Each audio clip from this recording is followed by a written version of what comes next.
Hello students, welcome to my YouTube channel tutorial classes by Garima Singh. हम लोग यहाँ पे पढ़ रहे हैं इंजीनियरिंग मैथमेटिक्स 1। AKTU यूनिवर्सिटी का सिलेबस कवर करा रहे हैं। लास्ट यूनिट चली यूनिट 5 वेक्टर कैलकुलस, और इसमें हम लोगों के 3 से 4 क्वेश्चंस करवाने बाकी हैं। इसके बाद आपका सिलेबस फिनिश हो जाएगा। आप एग्जाम्स के लिए तैयारी करना शुरू कर दीजिए। और आज का क्वेश्चन 10 मार्क्स का एग्जाम में पूछा जाता है, ये पूछा जा सकता है या इससे मिलता जुलता क्वेश्चन पूछा जा सकता है। तो आइए देखते हैं हमारा क्वेश्चन क्या है।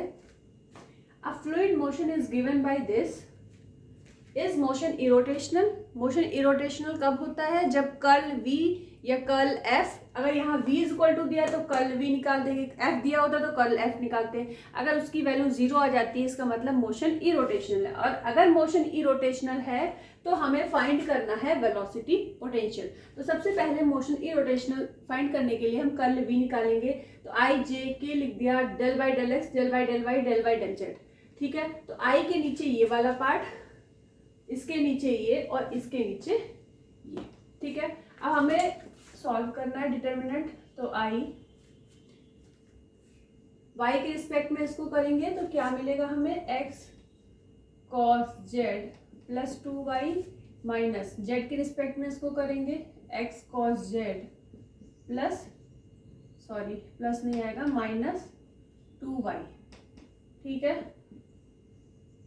माइनस जे।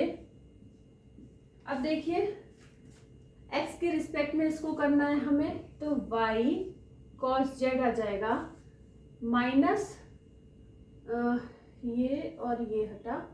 ठीक है, तो z के रिस्पेक्ट में इसको करेंगे तो क्या आएगा? y cos z प्लस के। x के रिस्पेक्ट में इसको करिए तो x cos नहीं, x sin z ही आएगा। x के रिस्पेक्ट में करना है तो sin z आएगा। फिर y के रिस्पेक्ट में इसको करना है तो minus,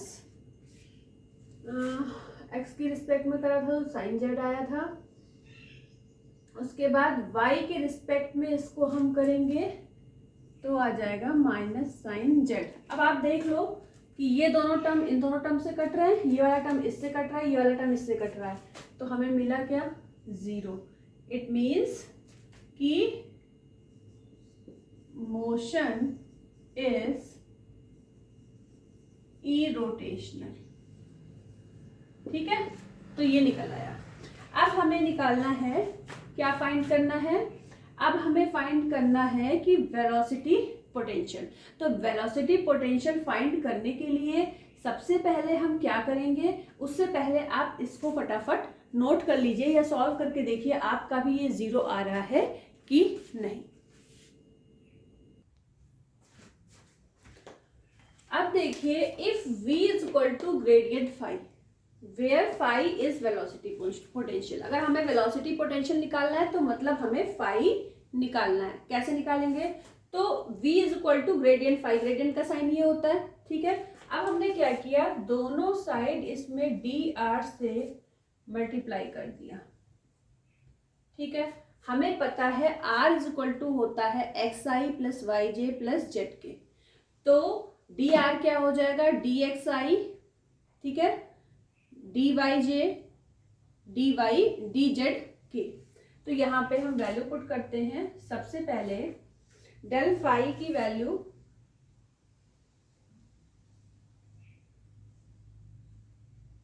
del phi by del x i del phi by del y j del phi by del z के।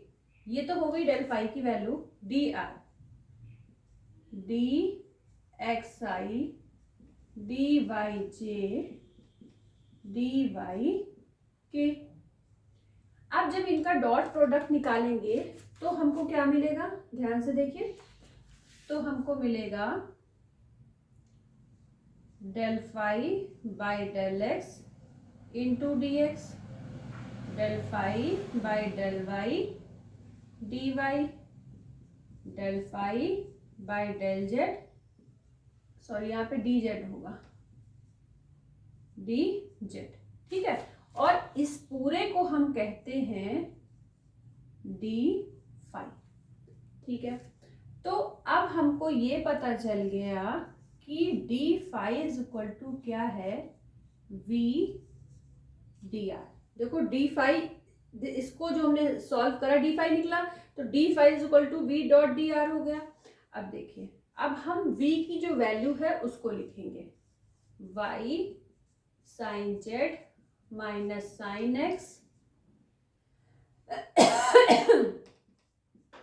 आई x sine z plus 2yz जे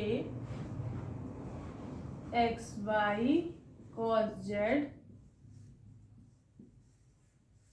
ठीक है, ये लिख दिया, ये लिखा। अब हमें डी आर की वैल्यू लिखनी है, तो डी आर का मतलब अभी आपको बताया था क्या होता है, d x i d y j d z के।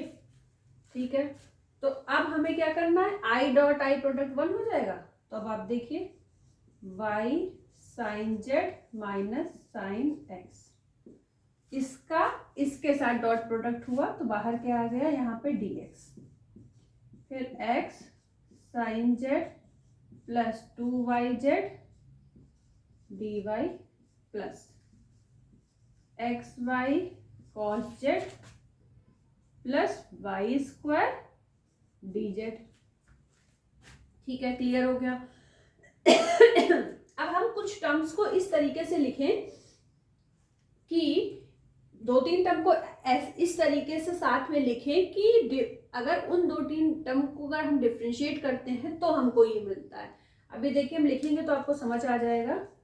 देखिए, अगर हम लिखें y साइन जेड, ये वाला लिखा हमने, यहाँ पे हमने लिखा प्लस, अच्छा एक चीज और, यहाँ पे क्या आ जाएगा, dx plus x sine z d y लिखें, और इसके बाद ये वाला टर्म लिखें, x y cos z d z. ठीक है, अब ये 3 लिख लिए। इसके बाद हम लिखते हैं ये वाला term, plus 2yz d y plus y square d z. फिर एक टर्म बच रहा है हमारा, कौन सा, ये वाला,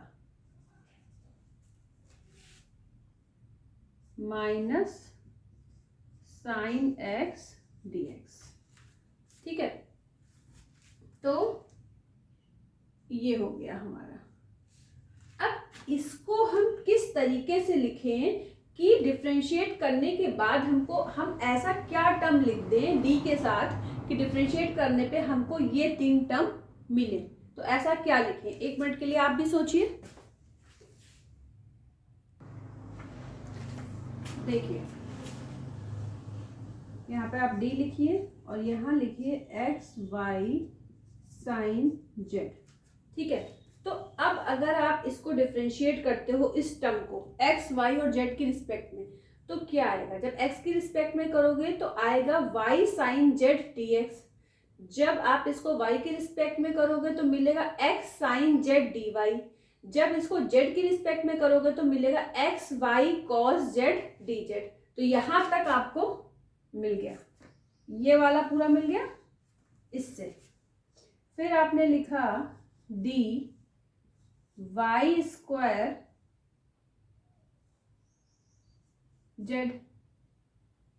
ठीक है, क्या लिखा, डी वाई स्क्वायर, इसको सही से लिख देते हैं, डी वाई स्क्वायर जेड। अगर आपने ये लिखा है, अब आप देखो अगर इसको y के रिस्पेक्ट में डिफरेंशिएट करोगे तो क्या मिलेगा, 2yz dy, ये वाला टर्म मिल गया। इसके बाद अगर इसको z की रिस्पेक्ट में आप डिफरेंशिएट करोगे तो क्या मिलेगा, y स्क्वायर dz, ये वाला मिल गया। तो इस टर्म को लिखने से हमें ये दोनों टर्म मिल गए। हम ऐसा कर क्यों रहे हैं वो भी अभी आपको समझ में आ जाएगा। Plus D cos x. अगर कॉस एक्स को डिफरेंशिएट करते हो तो क्या मिलता है, माइनस का साइन एक्स डी एक्स, और इधर हमारा क्या था, डी फाई था। ठीक है, तो हमने इस तरीके से डी करके क्यों लिखा, इसलिए लिखा, फिर आगे आप लिखोगे ऑन इंटीग्रेटिंग बोथ साइड्स। तो जब आप इसको इंटीग्रेट कर दोगे बोथ साइड पे, तो इंटीग्रेशन और डी आपस में कैंसिल आउट हो जाते हैं, तो मिलेगा क्या, phi x y sine z plus y square z plus cos x.